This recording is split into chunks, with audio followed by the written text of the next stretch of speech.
मील का पत्थर गाड़ने में विश्वास रखते हैं। जी रविंद्र जी, क्या विरोध करने के लिए विरोध हो रहा है या फिर कुछ ऐसी चीजें हैं जिन पर जानबूझ के ध्यान नहीं दिया जा रहा? खासतौर से जब बात होती है रोजगार की, आमदनी की, तो हम बड़े बड़े जीडीपी के नंबर दिखा देते हैं, लेकिन जब हम बात करते हैं प्रति व्यक्ति आय की तो स्थिति हमें पता है कि किस तरह के हालात हैं।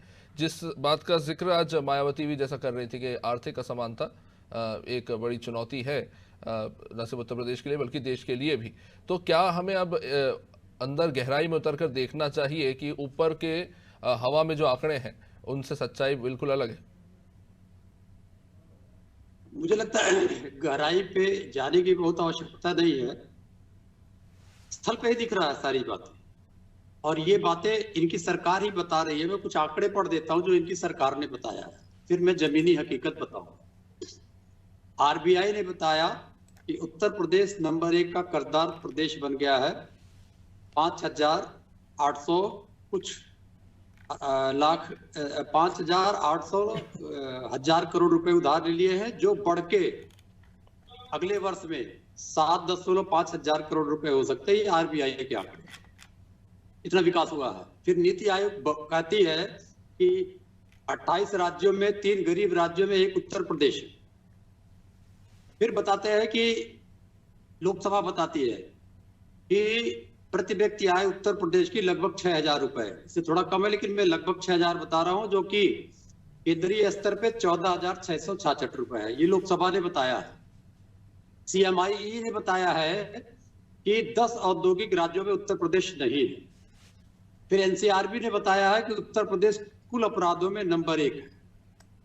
फिर एक रिपोर्ट छपी इंडियन एक्सप्रेस में जिसमें बताया गया कि skilled and non skilled labour का जो माइग्रेशन है, विस्थापन है, सबसे ज्यादा उत्तर प्रदेश से है।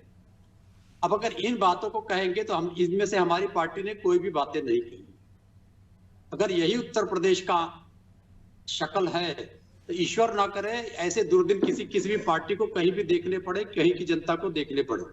पर अब दूसरा इन्होंने जी, आपने पूछा कुछ? जी, मायावती जैसा कह रही हैं, आप भी कुछ वैसी बातें कर रहे हैं, लेकिन सच्चाई यही है कि हम सरकारों को बदलते हुए देख रहे हैं, लेकिन उत्तर प्रदेश की दशा नहीं बदली।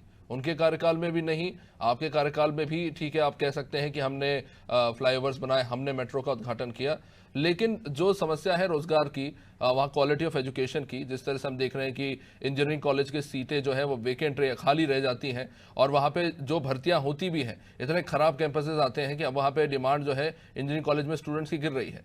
तो ये स्थिति पैदा हो गई है कि इंडस्ट्री में जो क्वालिटी एम्प्लॉयज़ हैं वो उत्तर प्रदेश में उन्हें नजर नहीं आ रहे हैं। तो ये स्थिति आपकी सरकार में भी थी, अब आज अगर मायावती जी कह रही है मौजूदा सरकार में भी है, तो आंकड़े भी कहीं ना कहीं सच कह रहे हैं। तीन उदाहरण मुझे कह दे दीजिए। एक टेल्को हम लोगों ने खोला था, ये लोग उसको ऑपरेट नहीं करा पाए। हम लोगों ने टीसीएस खोला था, वो बंद करके भाग गई। 2 इंडस्ट्री यहाँ पहले से चल रही थी, जो सबसे पुरानी थी, स्कूटर इंडिया और ऑप्ट्रॉन, उसको नहीं कर पाए। बताते हैं 40 लाख करोड़ रुपए का आ गया इनके पास इन्वेस्टमेंट।